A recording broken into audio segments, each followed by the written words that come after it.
Hello everyone. இன்னைக்கு நம்ம என்ன பார்க்க போகிறோம் அப்படின்னா, நிறைய பேர் இங்கிலீஷ் வந்து நல்லா பேசுவாங்க. ஆனால் அவங்களுக்கு இருக்கிற ஒரே பிரச்சனை என்னவா இருக்கும் அப்படின்னா, சில நேரம் பேசும்போது அந்த நேரத்தில் இந்த விஷயத்துக்கு என்ன வார்த்தை சொல்லணும் அப்படிங்கிறது தெரியாமல் இருக்கும். அந்த வார்த்தைகள் நிறைய வார்த்தைகள் தெரியாமல் இருக்கிறதுனாலே அவங்களுக்கு வந்து இந்த ஃப்ளூயன்சி வந்து இங்கிலீஷில் வந்து வர்றதுக்கு கஷ்டமாக இருக்கும். ஸோ நிறைய வார்த்தைகள் நமக்கு தெரிஞ்சிருந்தது அப்படின்னா இங்கிலீஷில் பேசுகிறதுக்கும் நமக்கு வந்து ரொம்ப ஈஸியாக வந்துடும். ஸோ நிறைய வார்த்தைகள் எப்படி கற்றுக்கலாம் அப்படின்னு சொல்லிட்டு இன்றைக்கி பார்க்கலாம். இன்னொரு இன்ஃபர்மேஷன், நம்ம ஆன்லைன் ஸ்போக்கன் இங்கிலீஷ் கிளாஸ் ஆரம்பிக்க போகிறோம். இது வந்து முக்கியமாக பிகினர்ஸ் அண்ட் இன்டர்மீடியட் லெவல், இந்த 2 லெவல்லையும் இருக்கிறவங்களுக்கு வந்து ரொம்பவே ஹெல்ப்ஃபுல்லாக இருக்கும். கொஞ்சம் பேசுகிறதுக்கு எங்களுக்கு பயமாக இருக்குது, பேசும்போது சில வார்த்தைகள் வரமாட்டேங்குது, அந்த ஃப்ளூயன்சி வந்து எங்களுக்கு இல்லை, இங்கிலீஷ் தெரியும் ஆனால் எங்களுக்கு கொஞ்சம் வரமாட்டேங்குது, இல்லைனா ஒன்றுமே தெரியல கொஞ்சம் கற்றுக்கணும், இப்படியெல்லாம் நினைக்கிறவங்களுக்கு எல்லாருக்குமே இந்த கோர்ஸ் ரொம்ப ஹெல்ப்ஃபுல்லாக இருக்கும். அதை பற்றின டீட்டெயில்ஸ் தெரியறதுக்கு இந்த நம்பருக்கு வாட்ஸ்அப் பண்ணுங்கள். ஸோ இன்றைக்கி வந்து நம்ம என்ன பார்க்க போகிறோம் அப்படின்னா, நடக்கிறதுல வந்து நம்ம விதவிதமாக நடப்போம். சில நேரம் வந்து வேகமாக நடப்போம், சில நேரம் ரொம்ப ஸ்லோவாக நடந்துகிட்ருப்போம், சில நேரம் வந்து கால் எதுவும் அடிபட்டிருக்கு, கால் வலிக்குதுன்னா நோண்டி நோண்டி நடக்கிறோம் அப்படின்னு சொல்லுவோம். தமிழில் வந்து இந்த மாதிரி நிறைய விதமாக வந்து நடக்கிறத சொல்லுவோம்.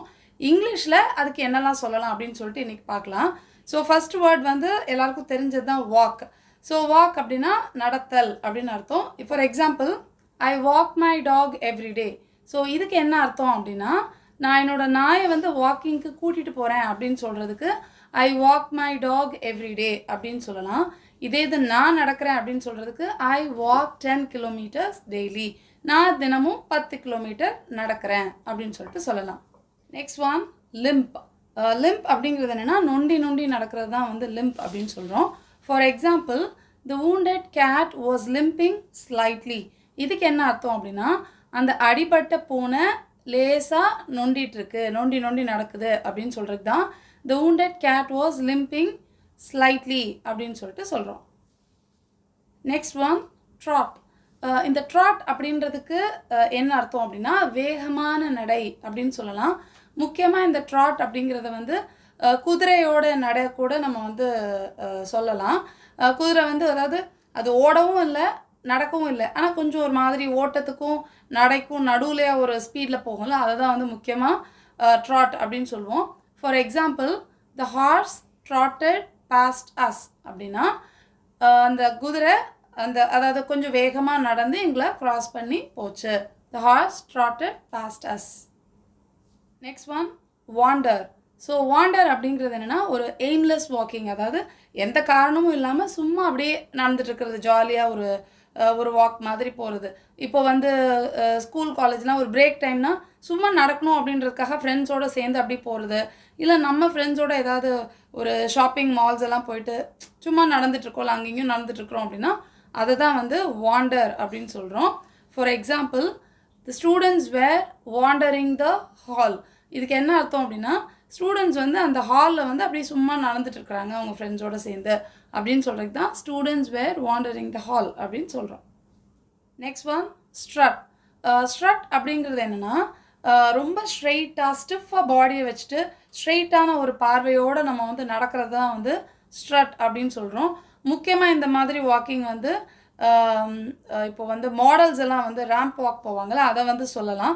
ஸ்டிஃபான பாடியை வச்சுட்டு ரொம்ப ஸ்ட்ரெயிட்டாக பாடியை வச்சுட்டு ரொம்ப நடக்கிறது தான் வந்து ஸ்ட்ரட் அப்படின்னு சொல்கிறோம். For example, super models strut on the ramp அப்படின்னா அந்த மாடல்ஸ் எல்லாம் ரேம்ப் மேலே அந்த மாதிரி நடந்து போகிறாங்க அப்படின்னு சொல்லிட்டு சொல்கிறோம். ஸோ இப்போ பார்த்த இந்த வேர்ட்ஸ் எல்லாம் கொஞ்சம் ஞாபகம் வச்சுக்கோங்க. நீங்கள் நடக்கிறத பற்றி பேசும்போது இந்த மாதிரியான வார்த்தைகள்லாம் யூஸ் பண்ணிக்கலாம். இதெல்லாம் ரொம்ப காமனாக யூஸ் பண்ணுறது தான். இந்த ட்ராட் அப்படிங்கிற வேர்ட் முக்கியமாக நான் இந்த குதிரை நடக்கிறத பற்றி சொல்கிறது, லிம்ப் அப்படிங்கிறதுலாம் ரொம்ப ரொம்ப காமன். ஸோ நீங்களும் வந்து யாராவது வந்து இப்படி நோண்டி நடக்கிறாங்க அப்படின்னா இந்த லிம்ப் அப்புறம் ட்ராட் இந்த மாதிரியான வார்த்தைகள்லாம் யூஸ் பண்ணிக்கலாம்.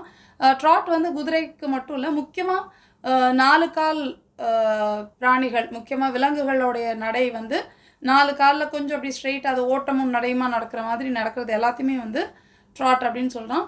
நம்ம மனுஷங்க நடக்கிறத கூட கொஞ்சம் இந்த மாதிரி வேகமான நடையை வந்து ட்ராட்டுன்னு சொல்லலாம். பட் முக்கியமாக அனிமல்ஸ்க்கு சொல்லுவாங்க. ஸோ இந்த வேர்ட்ஸ் எல்லாம் ஞாபகம் வச்சுக்கோங்க. பேசும்போதும் எழுதும்போதும் இந்த வேர்ட்ஸ் எல்லாம் யூஸ் பண்ணிங்கன்னா உங்களோட இங்கிலீஷ் ரொம்ப நல்லாயிருக்கும். I'll meet you in the next lesson. Thank you. Bye.